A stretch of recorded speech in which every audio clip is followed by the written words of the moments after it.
Bom, sou Pedro, né, professor de Geografia. Estou aqui novamente para falar da China.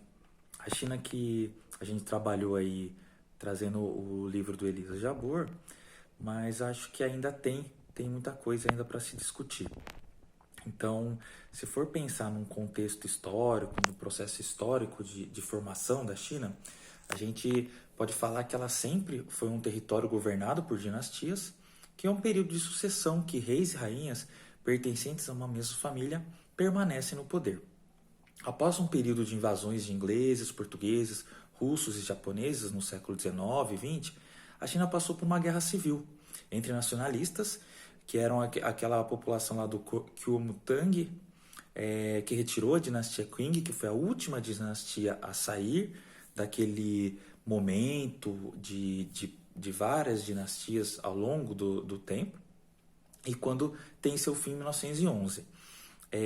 A partir daí, começa a ter um conflito nessa guerra civil entre nacionalistas e socialistas, que inicialmente foi vencida pelos nacionalistas. Porém, após a Segunda Guerra Mundial, os socialistas eles tomam o poder através da Revolução Chinesa, em 1949, e que foi liderada aí, os socialistas foram liderados pelo Mao Tse-tung. Nesse momento aí, quando os nacionalistas perdem e essa alta burguesia chinesa ela perde a governança do território chinês, eles vão ser exilados lá para a Ilha Formosa, que atualmente é conhecida como Taiwan. Por isso, a gente percebe essa relação não tão amigável com China e Taiwan, e também a gente pode relacionar aí também China e Hong Kong, mas é um processo aí relacionado à ocupação de Hong Kong pela Inglaterra. A questão de Taiwan é diferente, mas é a mesma relação conflituosa. Mao Tse-tung ele também será importante na unificação desse território e no aumento da produção agrícola e industrial. O aumento da produção agrícola ela é realizada através de comunas populares. Quando eu for falar aqui de reforma agrária, eu vou trazer um pouco esse contexto de como ocorreu a reforma agrária em territórios socialistas e como ocorreu a reforma agrária em países capitalistas. Então daí a gente pode discutir um pouquinho sobre isso. Mas, se vocês quiserem perguntar aí nos comentários, pode perguntar que eu respondo ou os outros colegas aí também respondem. Voltando aqui ao Mao Tse-tung, então, Mao Tse-tung, através das comunas populares, vai ter um aumento da produção agrícola e também vai ter um aumento da produção industrial também nesse território, na China.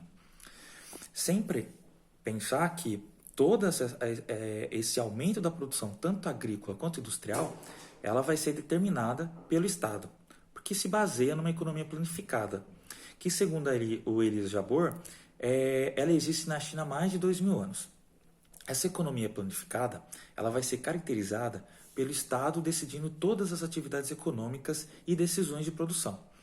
Então a gente vê como exemplo a China, após essa pandemia, ela construiu 2 hospitais em Wuhan em 10 dias, coisa de cerca de 10 dias. Por quê? Porque todo o Estado centralizado decidiu colocar um monte de trabalhadores ali para produzir e construir esses 2 hospitais. Nos Estados Unidos, país capitalista, o Trump fez um pronunciamento falando que as empresas deveriam alterar a sua linha de montagem para produzir respiradores. Porque senão seria difícil, estaria problemático, e daí o Estado deveria intervir para ter essa produção. Então é interessante o Trump, que é empresário, antes de ser presidente ele era empresário, e ele dizer isso, que o Estado vai precisar intervir na liberdade econômica do empresariado. Então, voltando aí, nesse aumento de produção agrícola e industrial lá na China, ele foi chamado de Grande Salto Adiante, que foi de 58 a 1962. As decisões de cultivos específicos pelo Estado e o aumento da população chinesa, que a cada ano aumentava muito mais, ele vai ter um resultado em relação à escassez de alimentos, que vai levar à morte de muita gente. E como resultado dessa grande quantidade de mortes, Mao Tse Tung vai propor, vai criar uma revolução cultural, um movimento chamado de Revolução Cultural, que vai durar de 1966 a 1976, então de 66 a 76. Essa Revolução Cultural basicamente era a formação de estudantes. Os estudantes vão delatar os professores e pessoas que estão falando mal do governo socialista, e esses delatados, esses opositores ao governo socialista, eles vão ser presos ou mortos. Outra teoria, outra ideia, outra versão dessa Revolução Cultural, ele vai tratar como sendo um movimento popular, principalmente protagonizado por estudantes que quiseram defender a Revolução Chinesa de forma autônoma. Tá? Por eles acreditarem que era o melhor modo de produção socialista, eles defendiam esse modo de produção socialista e vão delatar, vão prender essas pessoas contrárias a esse modo de produção. Depois de anos passados, vem Deng Xiaoping. Deng Xiaoping ele vai ser um líder comunista, líder do Partido Comunista de 76 até 1990, e o seu governo vai ser caracterizado por uma economia socialista de mercado. Ele vai ser autor daquela frase, não importa se o gato é preto ou branco, desde que caça ratos. Ou seja, não importa se é socialismo, capitalismo, socialismo de mercado, capitalismo de Estado, não importa o nome, importa se vai haver um desenvolvimento do Estado chinês.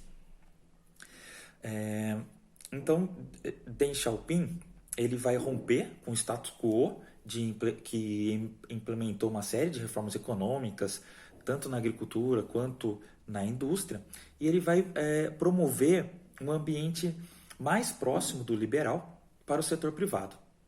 Ele vai modernizar a indústria e ele vai começar a ele vai começar a promover uma abertura do comércio exterior em relação à China. E a partir de 1979, ele vai criar as ZES, as Zonas Econômicas Especiais, que atualmente são 149. Esses 149 ZES são conglomerados, como por exemplo a cidade de Shenzhen, que hoje em dia ela é conhecida como Vale Silício Chinês, onde tem uma produção tecnológica assim extremamente tecnológica, que alguns até acreditam que ela seja superior até o Vale do Silício dos Estados Unidos. Essas zonas econômicas especiais, elas funcionam como um modelo de plataforma de exportação, utilizado também pelos tigres asiáticos, mas isso lá em 1970 e 80, porém na China esse processo ele é mais robusto, por isso tigres asiáticos são países menores, e esse crescimento econômico muito acelerado, ele ocorre numa fluidez melhor porque eles eram países pequenos. Já a China, ele é mais robusto, esse país é mais robusto, e mesmo assim houve um processo industrial muito acelerado. Então, através do Deng Xiaoping, através das zonas econômicas sociais, a China ela vai se tornar a fábrica do mundo. Então, na década de 90, quem é da década de 90, como eu sou da década de 80, mas a minha juventude era da década de 90, todos os nossos brinquedos, alguns aparelhos eletrônicos, todos tinham Made in China, porque vinham todos da China. Então, era a fábrica do mundo, tudo que era consumido no mundo vinha da China, e se utilizava de uma mão de obra bem barata, muito barata, porque era a plataforma de exportação, não precisava ter um mercado interno, porque só o mundo exterior que consumia. Pulando novamente um curto período, a gente chega na atualidade com Xi Jinping, que se tornou líder da China em 2013, E ao contrário de outras lideranças, ele não tem uma relação de quase de do Mao Tse Tung como um pai ou um ídolo. Ele é mais antigo que o Mao Tse Tung, ele não viveu no mesmo período, porque o Xi Jinping ele é mais novo, né? Então ele vai começar a se desprender do Mao Tse Tung, não excluindo ele da vida da China, mas tendo um papel de importância como se fosse uma divisão ali. Então, os chineses, eles veem Mao Tse Tung como um grande líder, mas começam a ver o Xi Jinping também como uma importante liderança na China. E isso a gente percebe com algumas imagens populares ali de lideranças e o próprio Partido Comunista dizendo que esse Xi Jinping é um grande líder tão poderoso quanto Mao Tse Tung.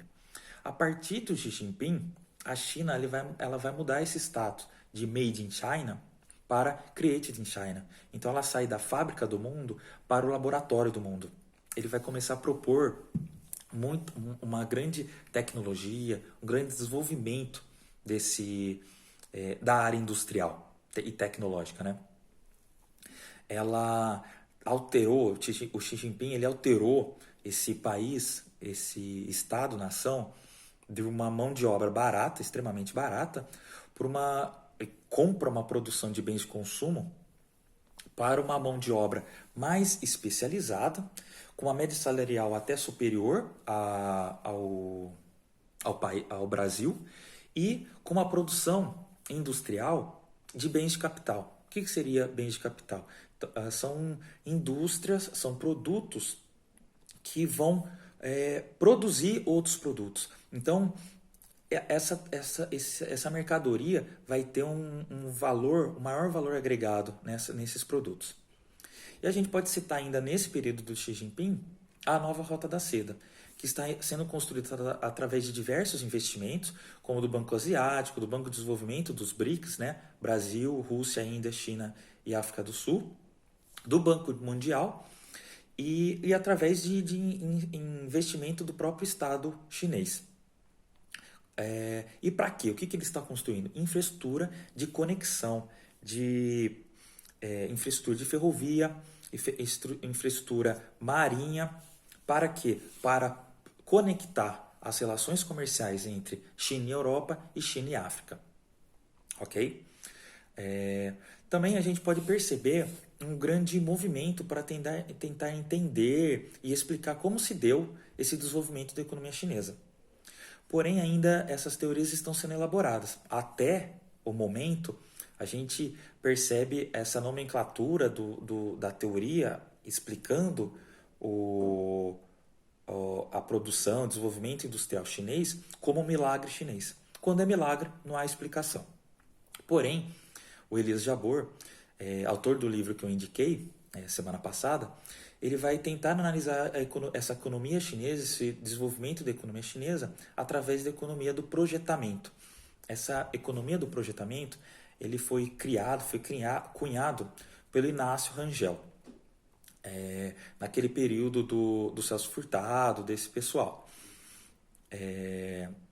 Trabalhou no desenvolvimento do Banco Nacional de Desenvolvimento.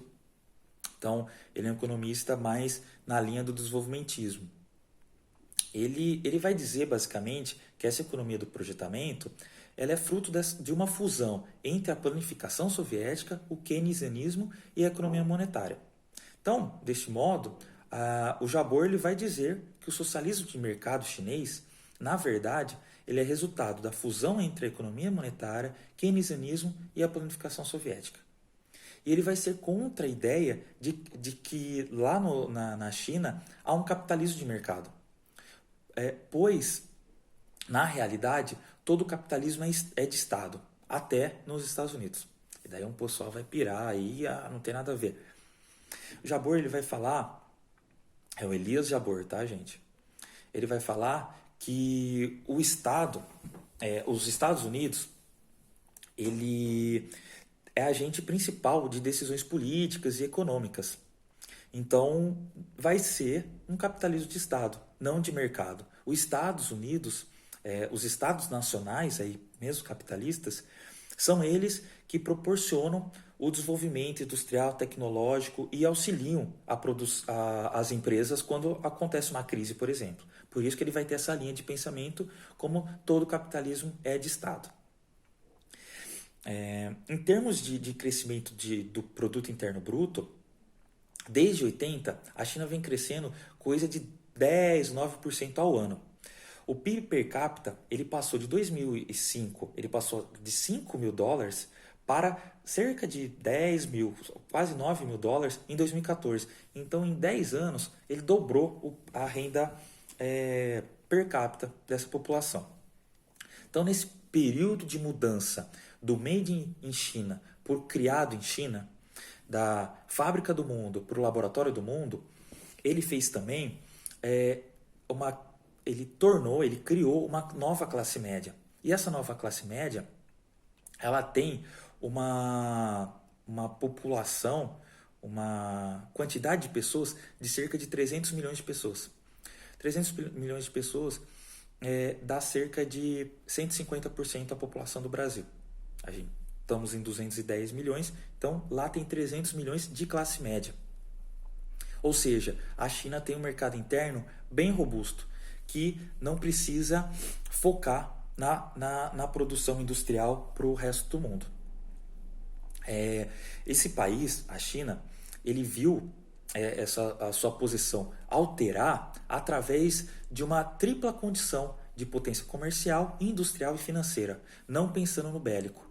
Ele foi se desenvolvendo ao longo dos anos, principalmente através, inicialmente, do Deng Xiaoping. A gente pode pensar, Mao Tse Tung centralizou toda a economia e todo o Estado chinês, e Deng Xiaoping, com Xi Jinping lá para frente, ele começou a um salto de desenvolvimento industrial com uma planificação do comércio exterior, uma ampliação do novo setor privado, uma formação de um amplo e profundo sistema financeiro estatal do Estado, uma instituição de mecanismos de controles sobre os fluxos externos de capitais, ciclos rápidos de substituição de importações, também a formação, desde a segunda metade lá do século de 1990, de um poderoso ciclo produtivo, de um capital produtivo relacionado sempre à centralização desse capital produtivo. E como ele fez isso? Através das zonas econômicas especiais, através desses 149 conglomerados. E por fim, uma outra medida foi o lançamento de grandes pacotes fiscais como a reação à flutuação da demanda interna e externa. Também a gente pode analisar, nessa questão da China, a relação da China sendo ditadura ou uma democracia. O Elias Jabbour, ele vai dizer que, para a gente pensar sobre isso, a gente precisa saber o que é democracia e o que é ditadura, e também entender se a gente compreende, o que a gente compreende como Estados Unidos, ele sendo uma democracia ou ditadura. Porque se a gente for pensar nos Estados Unidos, onde houve uma interferência, teoricamente houve uma influência da Rússia na eleição, nas eleições dos Estados Unidos, e outra questão é essa disputa de dois grandes partidos se alternando no poder. Que democracia seria essa? Outra questão seria relacionado à utilização de tecnologias tanto na China quanto na Rússia. Vou relacionar também um pouco a Rússia. Na Rússia e na China não utiliza o Facebook, não utiliza o WhatsApp, não utiliza o Spotify, por exemplo. São empresas, aplicativos deles. Por quê? Vão falar que é ditadura e tudo mais, mas nos Estados Unidos você não vai ver aplicativos ou ferramentas que são criados na China ou na Rússia. A gente pode lembrar dessa crise econômica, mais ou menos, dos Estados Unidos e da China, relacionado aí à tecnologia 5G, porque os Estados Unidos está supondo que a China vai vigiar a produção, o conhecimento dos Estados Unidos. A China e a Rússia podem pensar a mesma coisa. Então, a gente pode sair dessa casinha, desse pensamento relacionado à democracia e ditadura. Antes de tocar a finalização desse assunto, a gente pode, eu tenho que ressaltar que o Elias Jabbour, ele não vai defender cegamente a democracia chinesa. Ele vai pensar criticamente o que é democracia e se os Estados Unidos e a China são democracias de fato ou a gente não está tanto numa democracia. A gente pode também relacionar aí de forma interessante o que Lenin dizia sobre o próximo conflito. Ele dizia que o próximo conflito entre países socialistas e capitalistas, eles ocorreriam no campo da economia. E é o que está acontecendo, tanto China quanto os Estados Unidos, relacionado à tecnologia 5G, né? E aqui, para finalizar